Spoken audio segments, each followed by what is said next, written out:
Okay. We're very interesting Monday Night Raw. And, I have to make a little video here talking about what happened with RTruth. Him doing his little, So, he has confirmed himself once again that this wasn't a work. He was indeed, I guess not released, but his contract wouldn't be renewed. And he thanked the fans for bringing him back, and has confirmed that he'll be going by Ron Killings from now on. So I guess it'll be Ron the Truth Killings or some variation of that. And symbolically, he cut his hair, and I say symbolically because, in his case, the hair would be the last vestige, the last thing holding him back from going back to his roots, or more aligning himself with who he is as a person in this new persona, in whoever Ron Killings will become over the next few weeks when the character develops. So I thought, that him coming back, they would have put him back into the main event scenario right away. But the way how John Cena kind of phrased it, it seems that it's not going to be that clear cut. And instead we have CM Punk versus John Cena, Night of Champions in Saudi Arabia, which should be an okay match. In my video before this one, actually did say that one of the matches I wanted to see was CM Punk versus John Cena, right? And we're getting a bit sooner than I'd hoped, but should be a good match. Can Cena lose to Punk in Saudi Arabia? He could. As I mentioned, it would be... Why am I getting this now? It would be a really good match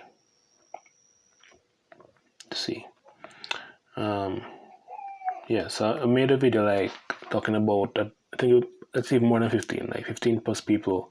I'd love to see John Cena fight at WrestleMania. Fight before he leaves WWE forever. And I think CM Punk was my second choice because I really wanted it to be him fighting RTruth again, losing the championship to RTruth, then going deeper into the character of what his heel could actually be. But it seems that he's kind of now finally hitting his stride.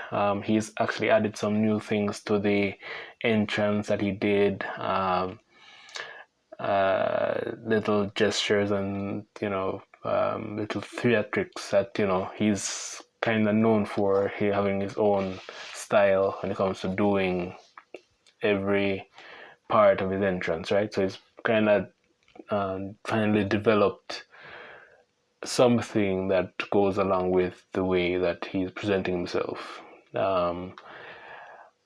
Is it entertaining? To some extent, but he called, he kind of had to do this because he still had to kind of address RTruth without, in a way that would still put the heat on him. So he called RTruth a gimmick and called the fans frauds and this and that, and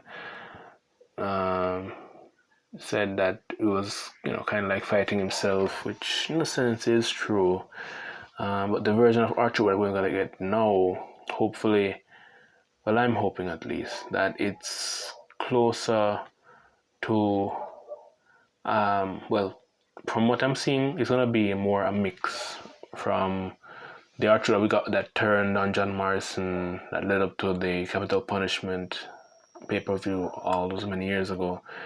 The one that smoked inside the arena.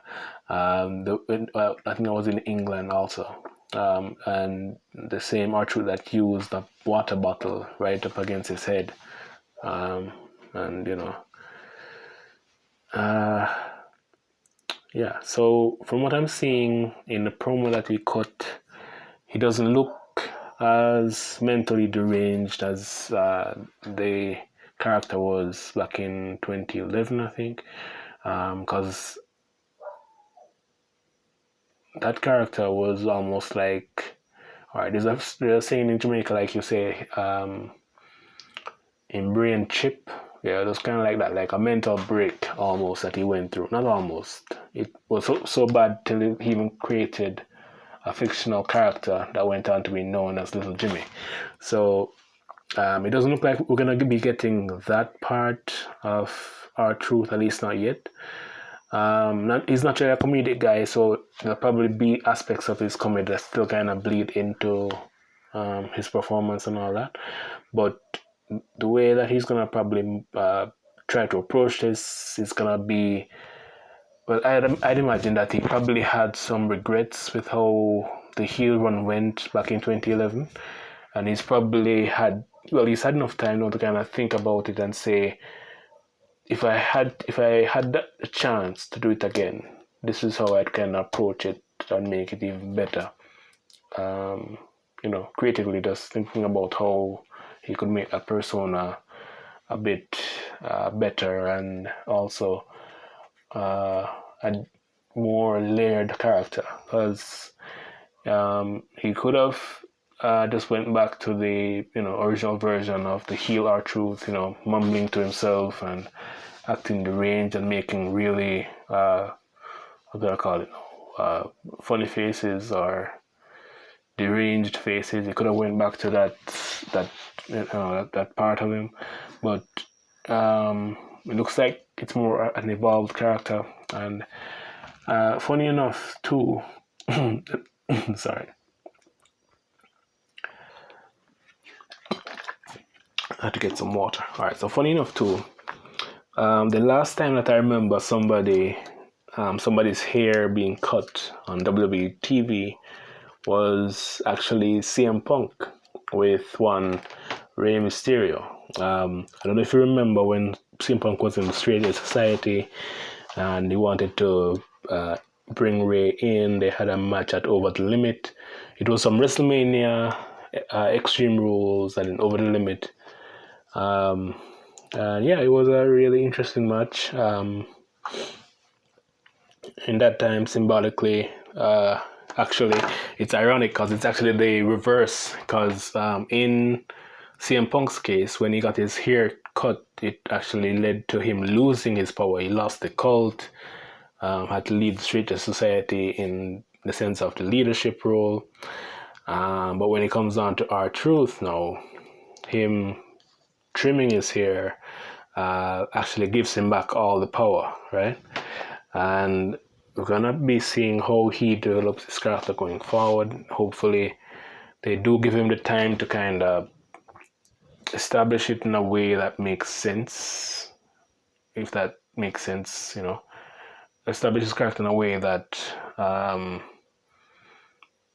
people get a full understanding of what he's trying to do creatively, or at least for the most part, because RTruth is kind of creative in a way that it probably won't fully hit until maybe like years after the heel run, what he was truly trying to do in the broad sense.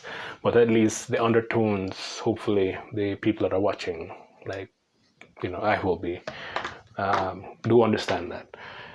But it was interesting to see, and ironic too in another way.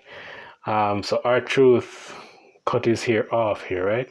John Cena, everybody was expecting him to go bald, actually went and did surgery. So when they do come again to clash, as I suspect that they will do, well, I guess we'll see if they bring that up. Because John Cena did talk about it. He was talking to the crowd and said that he went and did like surgery, and it just shows the differences in approaches when it comes on to these two men's philosophy when it comes on to living in your truth, right? So the truth has set him free. I want to see how everything unfolds from here. I feel like I'm doing a circular thing, so I'm just gonna go into another part that I want to kind of bring in here.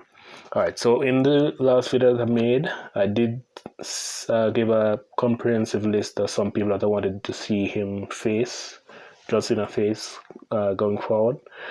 But there is one more person I want to add to that list that I didn't remember to mention. There probably going to be more over the next few days too that I'm going to think about. But and ironically, he was the one who cut CM Punk's hair way back when. I would love to see Rey Mysterio, even though he's, I guess, mostly retired now, get the chance to win back the WWE Championship. If you know what happened the night that he won, he won the championship, and the night that he won the championship, so he won the championship at the start of the night. By the end of the night, he was fighting John Cena and lost the championship. The WWE Championship. So I'd love to see them like go at it and actually like do maybe even like a 20-minute match. But I guess we'll see how everything kind of turns out. Will CM Punk win? I don't know. Hopefully it's interesting storytelling though. Oh yeah. So this is from a new project I'm working on. It's called Monday Night Mayhem. It's a part of the same franchise of the Creative Control book. So this is an expanded version. So I'm not gonna say too much about what it's gonna be, but this this change right here and this fight that these two guys are gonna have should be interesting, and we'll see what happens next. All right. Yeah, so Creative Control is the volume 1 of the book. This is gonna be like the expanded version. So I'm literally building out an entire universe around the concept of creative control, and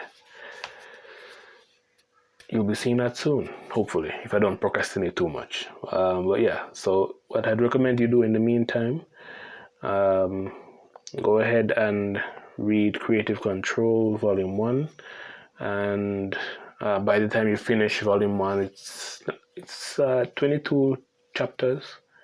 So by the time you finish that, I should be at least in the ballpark of being able to launch what's pretty much going to be like entire wrestling world creatively. And if it does work out, I do have even more stacked plans on that too. But back to the main topic of the video, RTruth has released the shackles on himself, and he's now in the driver's seat. Hopefully he does get a rematch with John Cena and really does make it a serious match, not just trying to save John Cena or trying to bring him back from the brink, but actually legit do something that will be memorable at this later stage in his career. But yeah, that's the video. I still want to make a video talking about why John Cena's heel run up to, I guess, just now, just tonight, it's kind of feeling like it's settling in a bit more. Like he's finally hitting the stride of what he wanted this character to be. Could there be more settling in to happen? I guess we'll see. There's Saudi Arabia, Night of Champions. Well, we'll see if Mr. Seth Rollins will make himself thorn in the side of the champion. All right, that's it. I'm done yapping for now. See you in the next video, whenever that may be. Just keep your notifications on and we'll get to that when we get to that. All right.